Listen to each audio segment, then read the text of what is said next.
Educators have been asking for the ability to work in multiple windows simultaneously, and we've heard you. When you see the multi-window toolbar at the bottom of a window, this indicates multi-window capabilities are in effect. You can lock the window to the left or right half of the screen, or to resize the window altogether. Let's use the Promethean Whiteboard app and Chromium app as examples. Since we have the Whiteboard app open, let's tap the Snap Left button to pin this window on the left side of the screen. Let's open the Chromium app and tap the Snap Right button to pin this window to the right side of the screen. You're probably already thinking of ways to use multi-window functionality with your students. In addition to snapping the window to either half of your screen, you can also resize the window as you wish.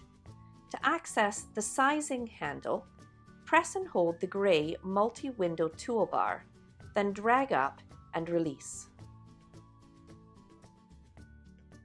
You can do this from either full screen or half screen mode.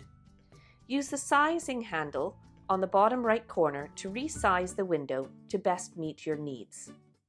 Press the toolbar and drag to move the window anywhere on your screen. Tap the diagonal arrows once more to return to full screen. Tap the Hide button from the toolbar to hide the app. You may select recent apps from the unified menu to return to the app or launch it again from the unified menu or locker. Finally, tapping the X on the toolbar will close the app.